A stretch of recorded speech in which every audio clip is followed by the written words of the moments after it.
Hey everyone, it's me, Arthur Kade. All right, David Schwimmer, talk about a different side. This is pretty cool, this Feed the Beast. Tell me all about your character. All about my character. All about him. In 30 seconds. Yes. I play a guy. You can take 45 seconds. All right, great. I play a guy named Tommy who's a sommelier raising a son, a mixed race 10-year-old son on his own because his wife was tragically killed in a hit and run. He and his best friend, played by Jim Sturgis, they decide to rekindle the dream they always had of opening a restaurant together in the Bronx.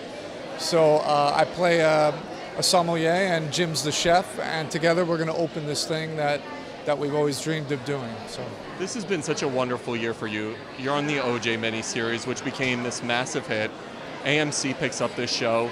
What's it like when you're an actor, when you have years like this where things are just hitting in full gear? I mean, it's great. It's really coincidental that these two wonderful roles came in the same kind of year.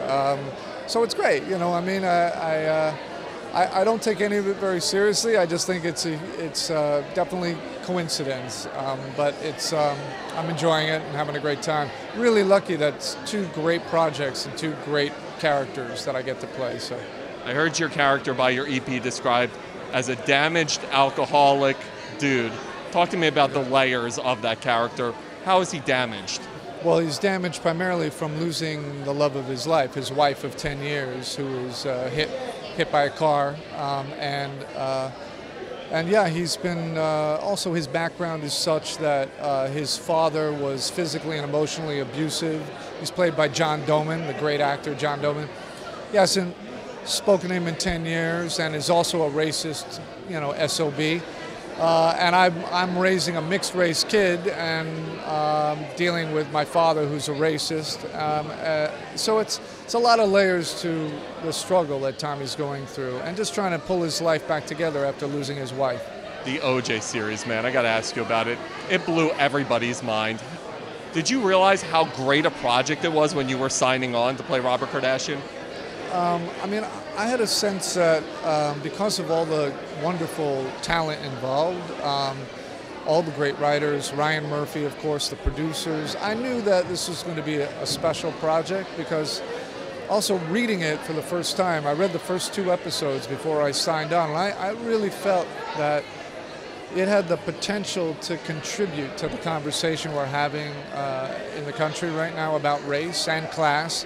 So I was really excited that it had the response that it did. So, before I let you go, you were part of one of the most iconic shows of all time, and now, right now with TV, we're in another golden age. What do you think makes TV so good right now?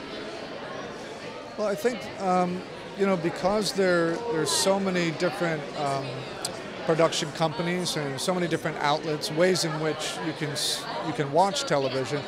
I think writers and actors and directors have realized that, wow, it's kind of like the Wild West out there, and there's a lot of opportunity and creative freedom to experiment and tell stories that, frankly, you might not have been able to tell before on either network television, and maybe